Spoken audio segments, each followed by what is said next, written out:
a long time ago, but let him become a fool, that he may be. For the wisdom of this world, foolishness without Father. There is wisdom of this world, it does exist, but it's foolishness without Father, and as we've seen with all these speakers today, our Father's will is important. And there's two ways that we can do that. Two simple ways. Wish I would have followed these ways a long time ago. The simplest way possible is to just let God be true and every man a liar. A really challenging way is just to prove all things. And if you know that God is true and every man's a liar. But how does someone go about losing the wisdom of this world? It comes in different forms. For me, it came from a constant reminder. I'm surrounded by the wisdom of the world every day when I go to work. I teach science. And the message I teach, I have to really be careful what I say because I don't want to alter the Father's truth in any way when I speak to children, ever. And so it's a great job that I have. A lot of people say, how can you teach in a job that you disagree with what they teach? Well, I teach it a little differently, and I go by the standards either way. I examine the evidence. But what brought me here, how I lost the wisdom of this world, was not the easy way, not letting the Father be true and every man a liar. It took me some constant reminders. I don't know if you can see these verses. I was thinking about what I did to lose that wisdom, and it wasn't really anything I did. The Father swept in and showed me that His words are true and every man's a liar. And I was compiling some verses that have to do with mercy. I went to Bible Gateway and typed in the word mercy, and I feel like there's a pattern He's trying to show us throughout the entire Bible. This is Old Testament all the way into the New Testament. I'll keep going. I had to go onto another slide, but His mercy endures forever. I wasn't trying to make a cross or anything like that. That's just kind of how it came out. But His mercy endures forever. And the way I found that out is I had the world. I was leaning on the world for my happiness and my joy. If people liked me, if I was a successful competitor, I had a marriage around the corner. I put all my joy and happiness, and by accident, sometimes we do that, we put Father second. And that's what I had done. And when I found myself crying my eyes out, pity partying, because I lost everything, and I was wanting to get it off, because it was that horrible pain where you just think, man, I can't take anymore, even though really looking back at what the Messiah went through was nothing what I had lost. But I had lost this world, and the Father did something that blew me away with this mercy. He healed my broken heart when I cried out to Him. For the first time in years, I cried out to Him. I said, I've had too much, I just can't take anymore, I need You, and I trust You. And when I said, I trust You, boom, like lightning, filled me with the Holy Spirit, healed my broken heart, and showed me why I hurt, and it changed everything instantly. I did not deserve it. It wasn't about me. It was about our Father. He set me free, and He revealed that pattern that the Word has, that this world tries to hide from us, is true, and there are some liars out there that try to spread false rumors about my Father. His mercy endures forever. He loves you. Yes. Okay? This love and this miracle that changed my life stuck with me. When I got into teaching, started out as a special ed teacher, and I was working in science classrooms, and I just found an obsession with the complexity of our Father's creation. You guys, yourselves, microscopic stuff that you cannot see, okay? The stuff that we have to use animations to see. Why do we need animations? Because it is that complex. Our Creator has done something so masterfully, we have to make cartoons to display what we think is happening. That's how powerful and amazing our Father is, His creation. But there was one giant elephant in the room. Evolution. And we pretty much believe anything we see pictures. I made this picture, by the way. Actually, I took this picture off the internet. Photoshop and cartoons have helped false ideas spread for a long time. And this year, the Birdogosaurus, we would believe it if it was in textbooks. Okay, most of the children some transitional time. But my research, because I wanted to prove all things, I knew that this Big Bang, this whole narrative we were given, was a lie from the evil ones. But my brother one day said, hey, have you ever, because it's on my heart, I didn't really get too deep in it yet, but my brother said, did you ever see these embryo drawings that we looked at when we were younger in school, and how it made all these different organisms, a bird, a turtle, a fish, a salamander, a human, they all look the same. And if you look at the very top row up there, that's what this guy, Untitled, drew over 100 years ago. And they were proven fraudulent. He said, did you know they were proven fraud? I said, no, they were in a textbook. I assumed that this guy did his homework, and now they're in science books today. But embryologists proved that this guy was a liar when they took pictures of these embryos in real life. And that guy got exposed. He was a little embarrassed, but they kept his works in the books. This guy had some other dangerous works that led to some major racial type of concepts. They had a young black man in a zoo with a monkey because he was alleged to be a missing link or something like that. And it was because he had drawings that supported that belief. Okay? And it created some dangerous things, some dangerous beliefs that were harmful to people and mankind, and still have an influence in the minds of our elders and some of our youth today, many of our youth. So the hoax is kind of out of a hole. I'm not going to get into that. You can do some digging for yourself and find out the foundation evolution is on is very faulty. It will fall away just like that. Okay? But while I was investigating that, more miracles happened. Surprise, surprise. I kind of lingered away from the Father, was in a deep slumber. There is an awakening. Most of you are a part of that. That's why you're here. But the Father had some more miracles in store that humbled me so much that I said, I know something is off. And I said these dangerous words. I said, show me the truth about creation. No matter how crazy it sounds, and I asked if it gives glory to you.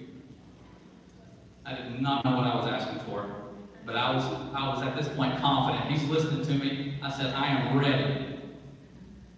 And of course, when you say you're ready and you're seeking, He gives you things. And I lost the wisdom of this world rather quickly after that. The Holy Spirit started showing me things that I would have never investigated with my worldly wisdom. My worldly wisdom said, that's too dumb, do not look at that. But the Father said, just look into it.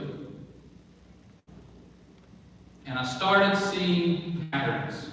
The same patterns of fraud that I saw with evolution, I saw with what I lived on. Something that I thought was as true as the sky is blue. I did not see the mark that's in plain sight. You guys can see that. I kind of highlighted it for you. Yep. The evil one, almost, it's like they have to leave their mark where they go. So the people with eyes can say, well, that's not the Father. The Father wouldn't put that there. That's interesting. But we have been deceived into believing our ancestors were really dumb. I believe that when I was in school, and I laughed. I said, wow, they think that both are just going to fall off the edge of this disc-shaped earth? That's stupid. And that is stupid, because none of our ancestors believed that. Okay? They believed the creation account from our Father as it is. And I'm going to go over that. But what does the wisdom of the world say that we are? The wisdom of this world says we're just a really good accident that happened, this explosion, where that pale blue dot. Carl Sagan says that's home. Over sink in. And they put us on something that is moving at speeds we have never felt, never seen, never proven. And these speeds, like I said, some of them bear the mark.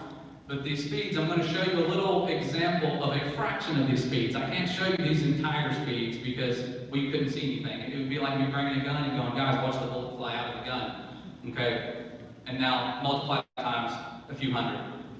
So here's some speeds that you can actually see. I had to speed them up with my computer. We've watched objects fly around Mach 1, and that's what you're going to see right here.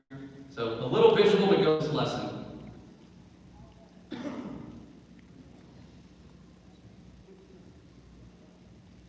Let me fix the sound real quick.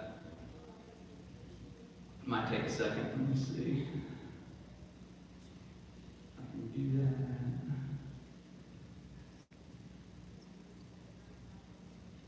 There you go.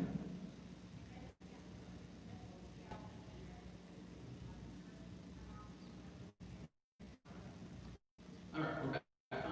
There you go. This is the slowest motion, and it seems to get the most attention. The rotation is about Mach 1. It's down a few hundred miles per hour faster than that. Second fastest, 66600, the circle of the sun. This is 86 times faster than that jet. We're only going to show you 8 times faster. Ooh. 20 times faster.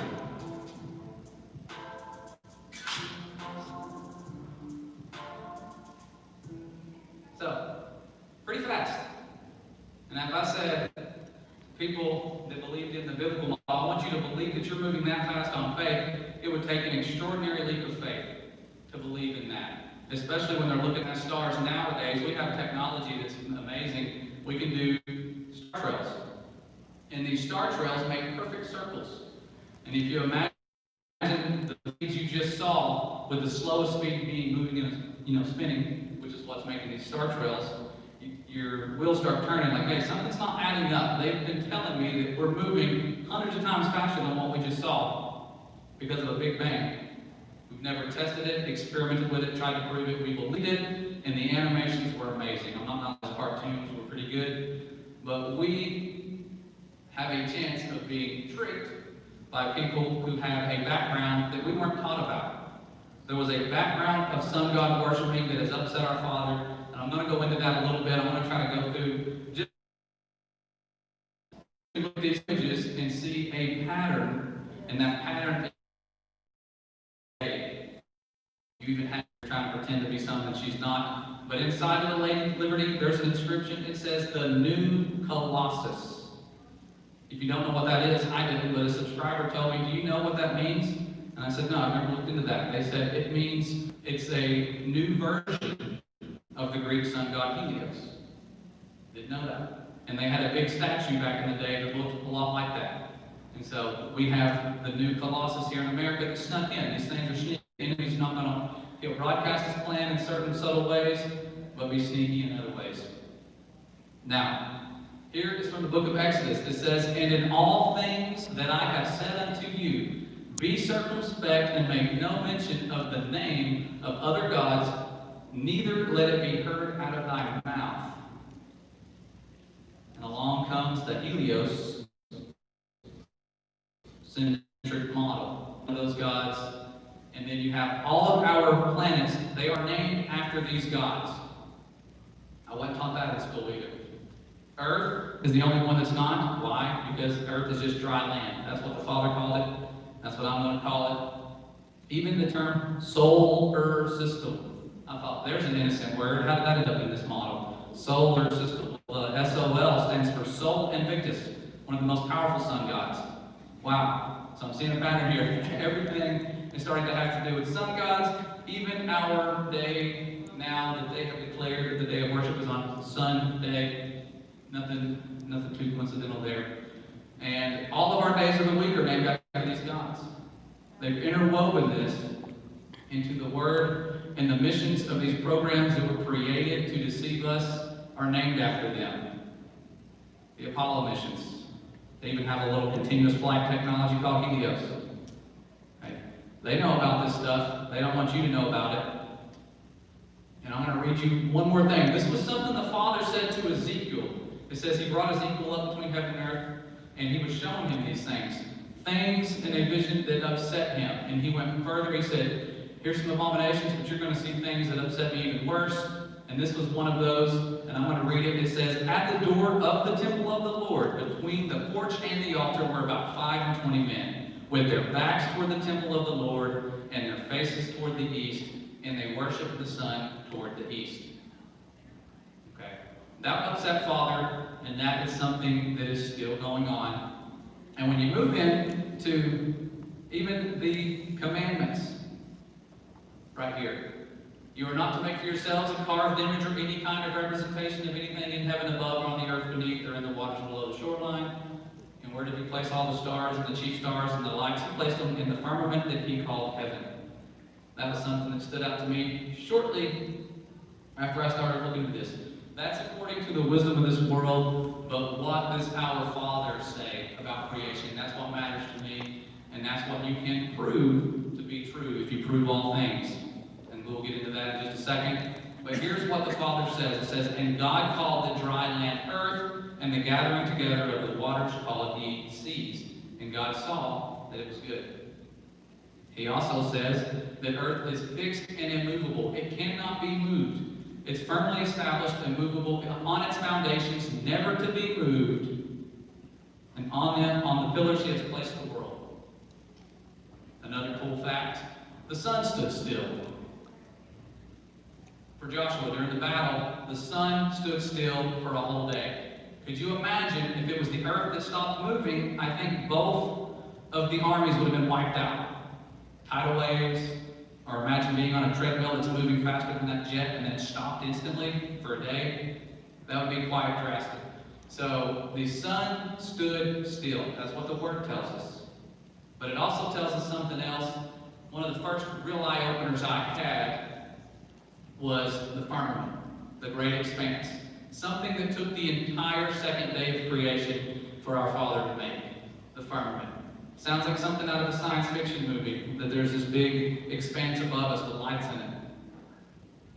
But the Word says, and God said, "Let there be a firmament in the midst of the waters, and let it divide the waters from the waters." And God made the firmament, and divided the waters which were under the firmament from the waters which were above the firmament. And it was so, and God called the firmament heaven, and the evening and the morning were the second day. I'm going to show you proof of this in just a second. I know a lot of people say that, well, the firmament's just the atmosphere, and that's kind of how I used to believe when I was in depth with the wisdom of this world, and I would go through the Word.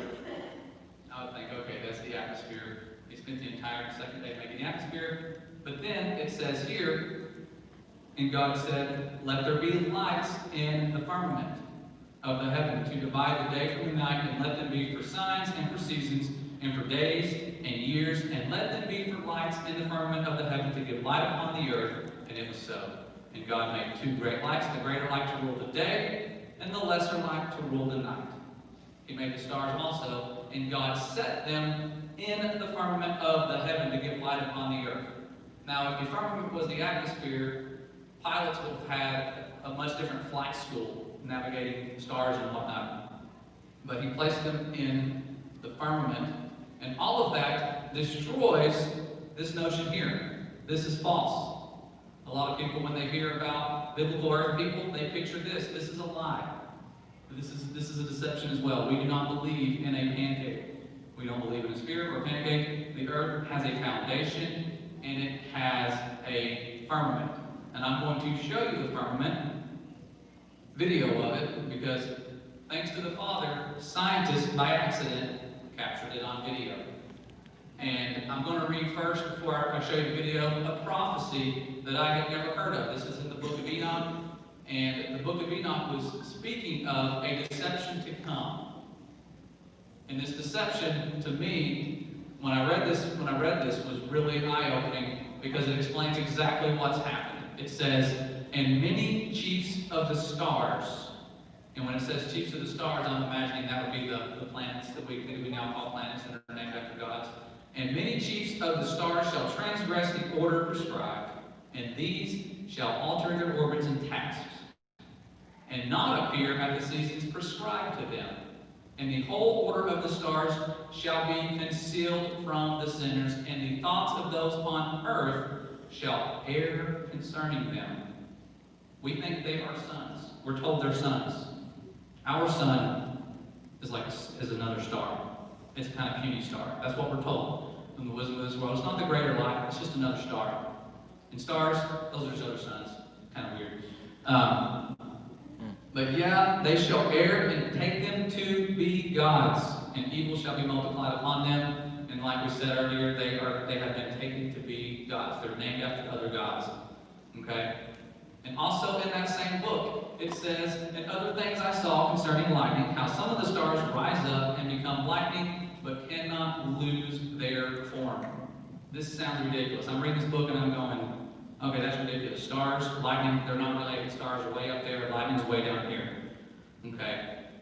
Then I had this in memory, the Father brought this to my memory, was a special I watched on something called sprites that originate many, many miles above the clouds. Clouds max out around 14 miles. That's like the world record height.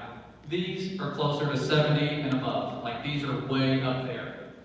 And scientists were so curious because there was only a few pictures of them, and they happen during these thunderstorms when there is powerful lightning. So they said, we want to get in a plane and go up there and film and see if we can capture these with these high-speed cameras. And what they captured has changed the hearts and minds of a lot of people who were in denial of the firmament. And it's very eye-opening. I'm going to show it to you. If you guys, excuse me, if y'all could dim the lights just a little bit, please, I appreciate it. So they can see the details here. Hey Josh, just let us know anytime you want it up. Okay, you can leave it now after you know. Okay, so just to give you a little chart of what these things look like, you have these sprites and what they call the ionosphere. They have to call it something. And like I said, clouds way down here, about 14 miles. This is about 70 miles up. And what you're going to see when these sprites shoot out, I was showing this to my dad for the first time, and he said, it looks like somebody's just shooting fireworks out of water. I don't know what this is, because he had never seen it before, and I didn't give him any context to what it was. I just said, here, look at this, what do you think? And so, that's what they're going to look like, but you're going to see a wave move across them. And I want you to remember the verses about the waters above and things like that. When you see this footage is really impressive, and scientists had no clue what they were filming. They were just pointing their cameras up. They were in planes above the storm, way above the storm at night, and this is what you're seeing. I'm going to skip past the prophecies for you to save some time.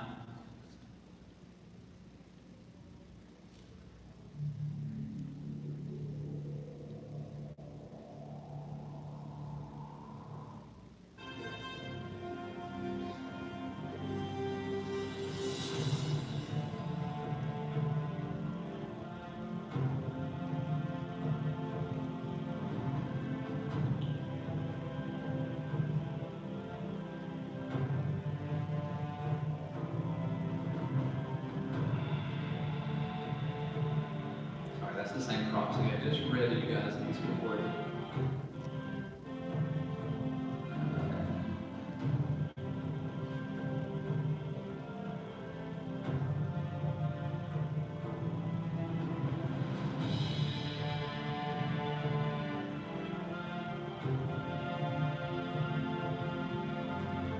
The impressive footage is yet to come.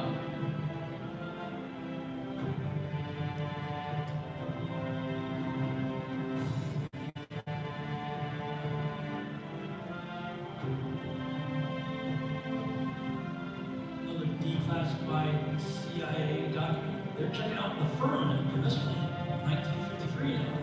In the investigations, instruments designed by V.G. Fezenkov were used. One of these was a visual photometer of the daytime sky intended for measuring the brightness of the firmament. And arrived at this now on the assumption of a flat Earth. So the Russians are trying to check out the firmament based on assumptions of a flat Earth in 1957. Now I've slowed this way down and flipped it upside down so you can see the wave. It kind of looks like a wave in the ocean. You can compare that to waves we see in water here at ground level. And now compare it to a geyser. This is what really just, wow.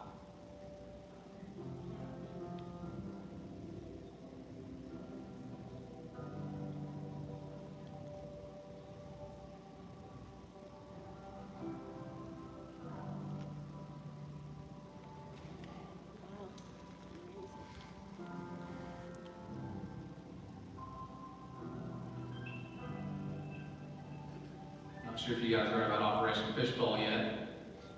That's where they were sending these nuclear bombs at high altitudes and blowing them up to see what happened. It's a modern day version of the Tower of Babel. But Operation Fishbowl is part of Operation Dominic, which means of the Lord. Literally, fishbowl of the Lord. One of these missiles was named Thor. False gods. You can't break it. I know, we are still not shattered. That highest and hardest glass ceiling, but someday someone will, and hopefully sooner than we might think right now.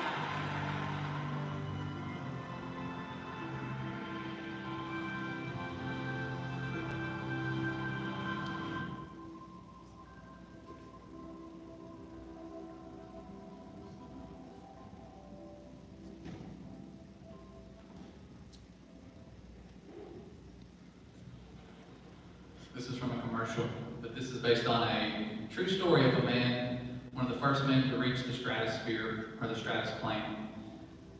And he said the earth looked flat with upturned edges. This was back in 1931, Gustave Picard. This is a Hennessy commercial. They actually show what looks like the firmament, this little expanse above, and he breaks through into the waters above. Truth in plain sight. And this is one version of the Bible, the complete Jewish version. It says, God said, let there be a dome in the middle of the water, let it divide the water from the water. I thought that was impressive. But here's what lights look like when you shine them in water.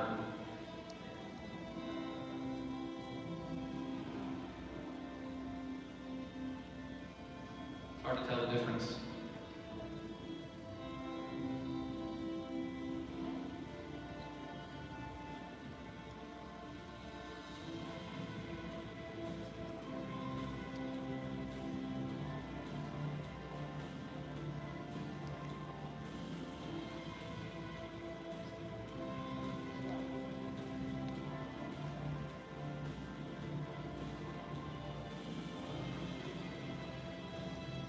Here's footage of a Spacex rocket launch, and you'll notice a pattern with their flight paths.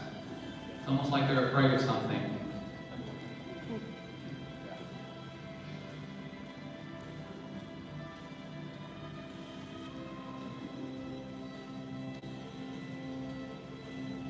Point Nemo.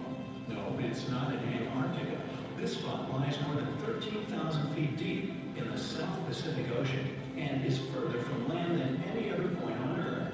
And that's how Point Nemo has become the world's only spacecraft graveyard. I wonder if that's why they named the cartoon Finding Nemo.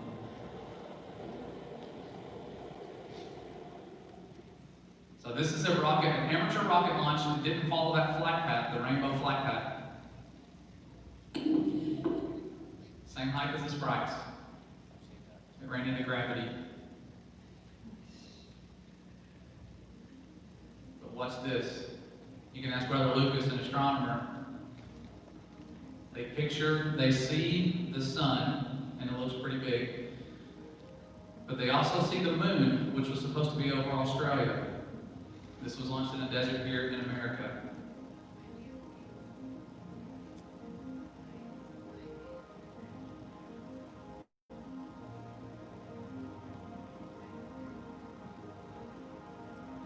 Circles around, and there's the moon over Australia.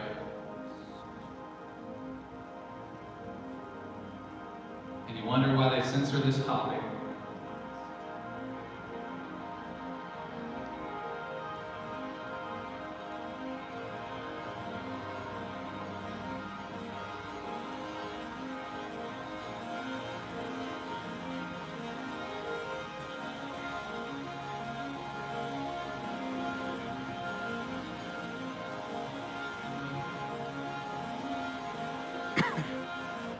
I'm going to stop it there for the sake of time. My goal was to show you the firmament, the Father's handiwork, and like I said, when I was asking that dangerous question, I want you to show me the truth about creation and then give glory to you. And that was one of those things he showed to me that blew me away, and I was like, I have to share this with everybody. People are going to think I'm crazy, but becoming a fool to this world is sometimes what we have to become, or all the time, what we have to become but there's your typical flight path as you saw in the video. They have to go that way for a reason, because the ones higher up, not every scientist, I don't go around saying every scientist is a liar. It's not like that at all. There's so many smart people in the world doing science, thinking they are doing one thing, but when you get to the highest levels, they know exactly what they're looking out for, and they cannot show you uncut rocket footage for longer than a couple minutes. That's one thing that kind of devastated me when I was like, this should be easy to disprove. Let me find 20 minutes of uncut rocket footage, and you can only find 2 minutes or so, something like that. And amateur balloon people are sending up balloons for hours and sending you the footage. But you would wonder if that was there, somebody would have detected that by now. And sure enough, people have detected it. And these scientists detected it, and NASA had an immediate cover story. The reason, first of all, why we haven't been back to the moon in a long time, in decades, is because of what they call the Van Allen belts. These are deadly. When one of the astronauts was asked, why didn't they affect you on the mission? What did y'all do? They said, well, they didn't affect us because they haven't been discovered yet. That was his words, not mine. So they were safe. They were safe because the Van Allen belts that are deadly to modern-day astronauts hadn't been discovered. But when these scientists detected, they said, this is like a science fiction force field barrier above us. We're detecting it. What is it? It's impenetrable, they said. And NASA says, oh, yeah, our Van Allen belt probes, they spotted that, saw it. It's just a man-made bubble surrounding Earth. So they have these cover stories conveniently tucked away, they pull out, and people go, okay, I saw it in a science magazine or on NASA.gov. Has to be true. Why haven't we gone there? If there's a firmament, there's no edge, why has no one gone there and taken pictures of this thing? That's a great question. Because since, or throughout the Cold War, and every war and conflict since, all these nations are happily holding hands, smiling, and protecting this area. The 60th parallel would look like this on a globe map, but it would look more like this on an azimuthal equidistant map, kind of like the UN map, the United Nations logo, their little map. It would look more like that. And previous explorers, Captain Cook, I didn't learn about him. All I learned about was Christopher Columbus proving the Earth was round. I never heard that a man named Captain Cook went around trying to go around this continent here and went 60,000 plus miles for years and never found a way in. Exactly as it should be. What do they tell us? Why are all these countries only smiling on TV in front of cameras and getting along when it comes to certain things like space travel or exploring ice? They've been studying ice for decades. What do we have to show for it? Nothing. Okay? But they tell us that we're going to study ice, we're going to be peaceful, and everyone's just going to not be able to come here. But you can go there. It's just going to cost you a little over $40,000. Anybody want to pay for my ticket? $40,000 for one trip, one person, and you can only go where they tell you to go, and their little tourist stops. That's it. No private exploration is allowed there. But here is a map from not long after Mr. Columbus proved that we didn't fall off the edge and it was a sphere. This is a map from a little bit after that, 1587. This is impressive, I thought. If you compare it to today's or modern time area age maps of the world, very similar. That's what they look like. Kind of like the azimuthal equidistant maps.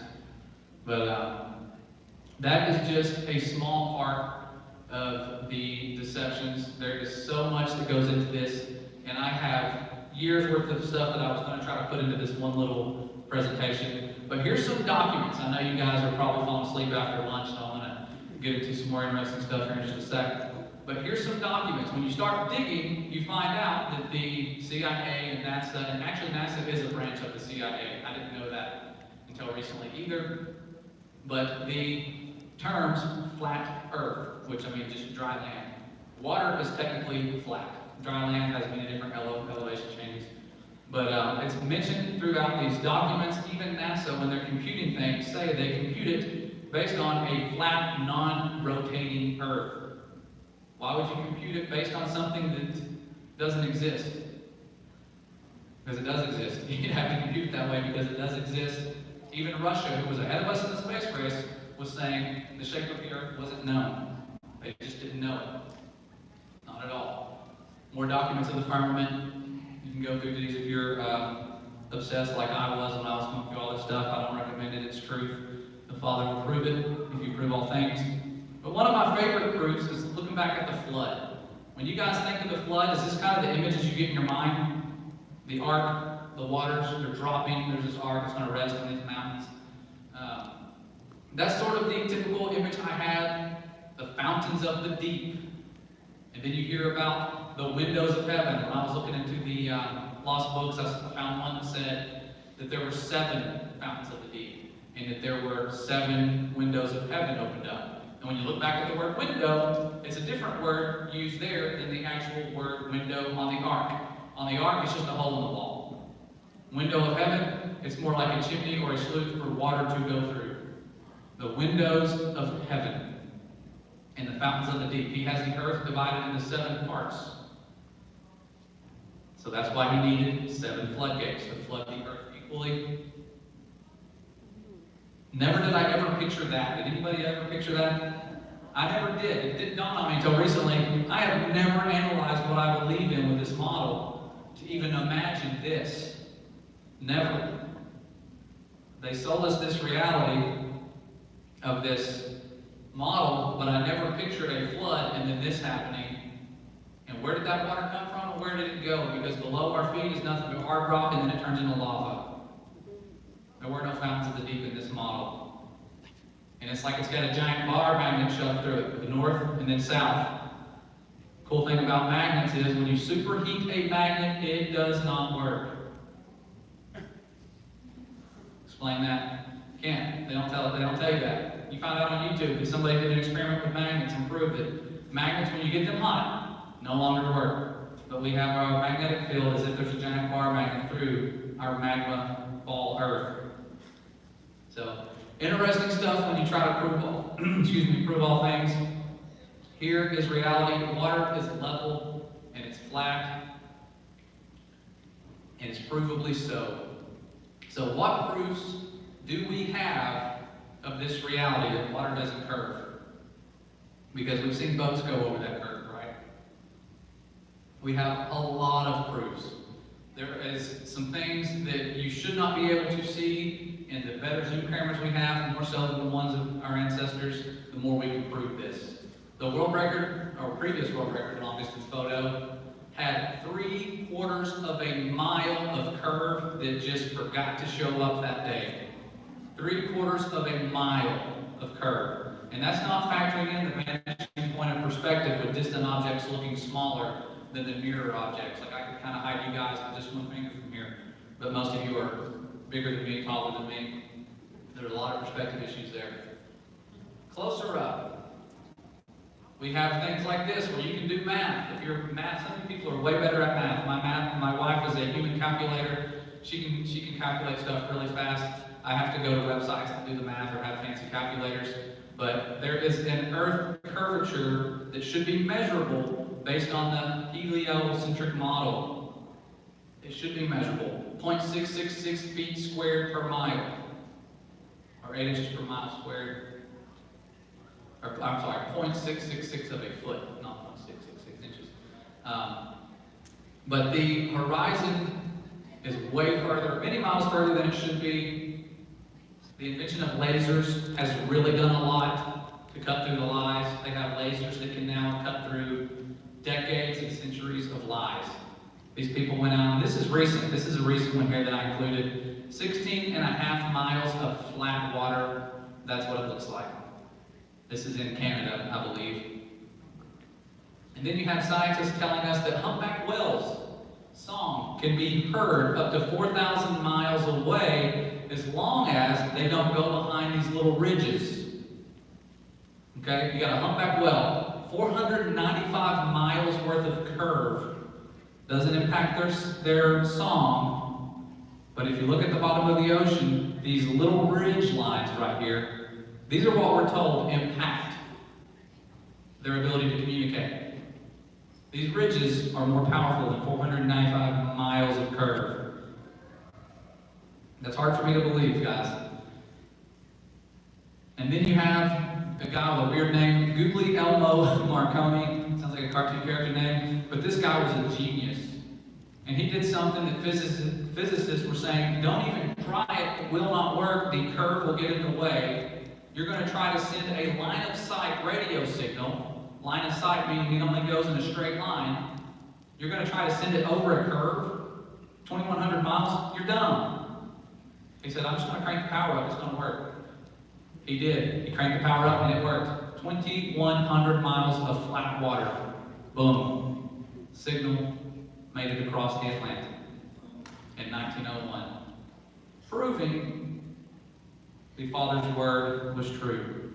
The earth is not moving. But if you really like to prove all things, which you should, you can go outside like Yeshua did. He went outside, he spent time with the Father, he prayed to him, he made it a priority. That's what he wants us to do, is to make time with him a priority so that we live. Not so that when we mess up, he can punish us, but so that we don't die. He makes these rules for us, and that's one thing he taught me when he healed me, was that I was hurting, not because he wanted to punish me, but because the world was punishing me. And it's kind of like you tell your kid, hey, look both ways before you cross the road. And then you have that kid who's just energetic and they run, and if they get ran over, do you want to punish them for getting ran over? You want to pick them up, right? Oh my gosh, you disobeyed, you're hurt, the world is killing you. That's what my father did to me. Okay, but back to these stars, if you want to prove all things. I get emotional thinking about that night. The stars, one of the first things I did was I was like, well, I'm going to be spending a lot of time outside praying now that you showed me all this stuff. I can look at the stars. Every 6 months, I should be on the other side of the sun. And if I'm looking at the stars and that's what it looks like, I might reinvestigate that model and think, maybe I'm being deceived by some of this stuff. Even though I knew the Holy Spirit was telling me what was true, you still, it's good to prove it and learn how to prove it, and you don't match that reality when you try to prove it. Even looking back at our beloved blue marbles, they don't match reality. Actual daylight maps of Earth destroy them. Also, further inspection. If you were fans of the Apollo missions, this was heartbreaking because me as a kid, I loved these things. Most of us love it. The world designed these things to be lovable, for us to take pride. We're Americans. We did it first. We did it better.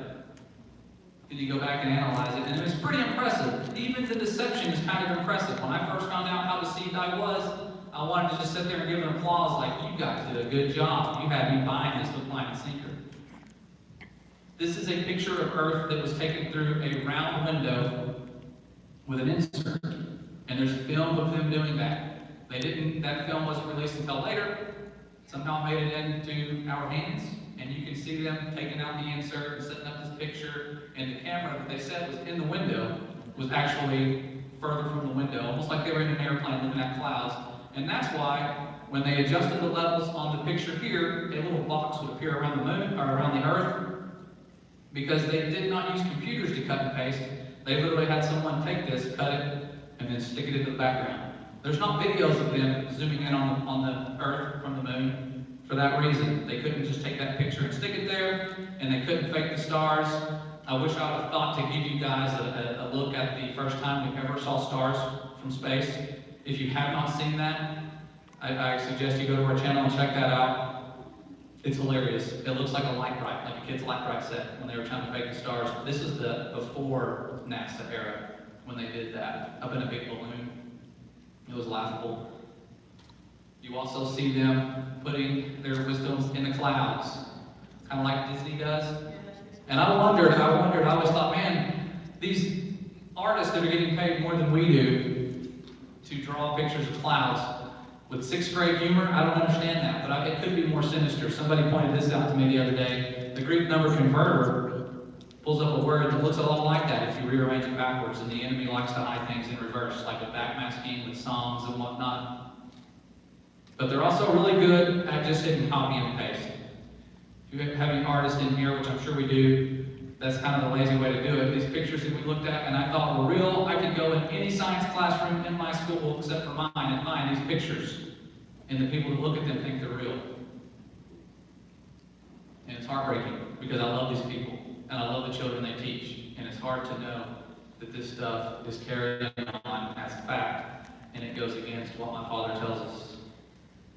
Now, a lot of people say, why would you keep focusing on this? There are more important issues. And this isn't the only issue I focus on. This is not my religion. This is a part of the Word. It's at the very beginning of the Bible because it's important to understand what we live on. If we don't know what we live on, it's hard to know who we really are, and we can be deceived later on by whatever deceptions they throw at us that involve this model. And from what I'm gathering, there are some deceptions coming that are far greater than this innocent-looking blue marble that I thought was so innocent and lovable. Okay, I really did. I thought it was innocent. I thought, why would they lie? And that's why none of us looked into it. So innocent. Why? Why on earth would they lie? But here are some testimonies I want to share with you real quick. These are from some just random comments I gathered before I came here. And one of them says, "Flat Earth changed me from atheist to a Bible-loving, God-fearing human being. I'm born again in the name of Yahushua, Jesus of Nazareth." And this person said about the same thing. 43 years atheist and agnostic, the Flat Earth led me to the firmament and the Bible. But the one that I found here, I'm sorry it's a little blurry, it's from an old screenshot, and I luckily tracked it down. It says, "I've been a heroin addict close to a decade now. The Bible seemed like a book of silly children's stories made up and used by the church to control people. Needless to say, drugs have been the center of my world, so much so, I've never taken much time to get any deeper than that when it comes to God. I've been watching these videos for about a week with my boyfriend. After watching this one, we just sat quietly for a moment, and this was, I believe, the firmament video, if I'm remembering this correctly. We just sat quiet for a moment, and then looked at each other in amazement. The Bible is real, in its literal translation, and there is a great deceit behind everything we've been taught. I'm going to get myself a Bible soon and research the book of Enoch as well. Please pray for us." This brought me to tears. I want you guys to thank you.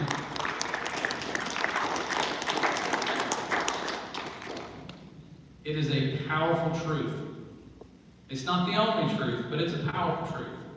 It proves the Father's handiwork. Yes. Like the book of Psalms says, the firmament shows the Father's handiwork. It shows that. You can look at it. It's a calendar for signs and for seasons. That's what it is. That's what he tells us it is. He set the stars in the firmament. Okay? Now, the alien deception. I was talking about them having other deceptions. There was all sorts of talks of alien deceptions and stuff when I was first looking into this, what they call the conspiracy theories, because there was a guy that used to work at NASA. He passed away. Before he died, he said, they're planning some deceptions, these evil people.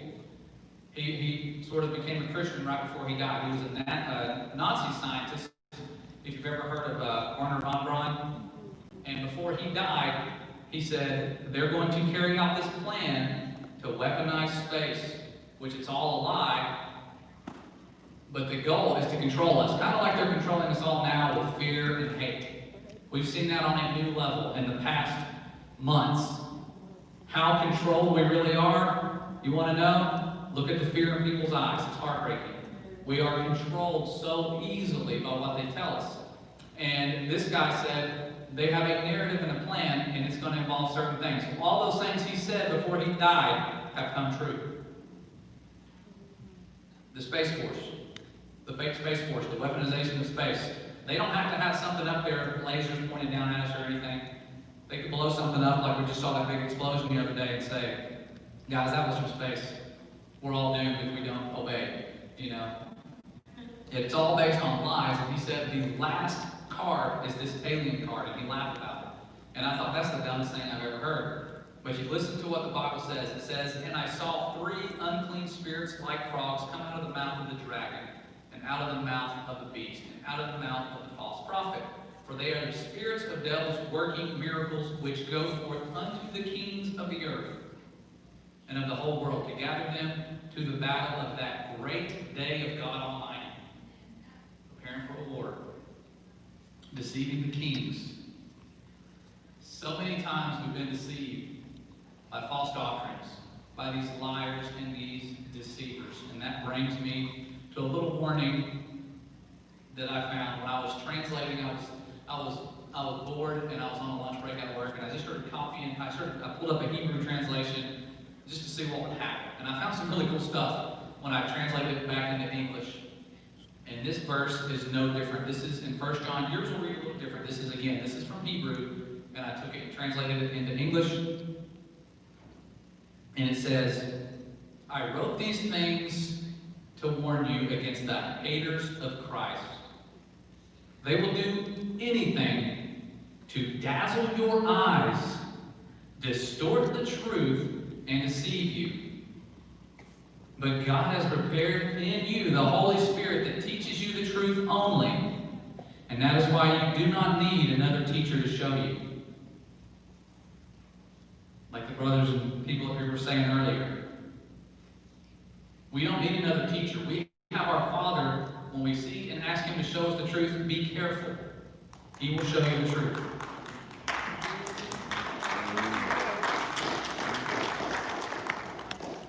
And like I said, being careful, I asked Father to take me out of my comfort zone because I'm very comfortable sitting behind a computer so I can hit edit and undo when I mess up. And Brother Lucas sent me an email like the next day and said, hey, would you like to speak at a conference? I said, I did ask for that. And so I thank him and his family and all you guys that helped put this together. But I want you to know that the Father's truth is true. Prove all things.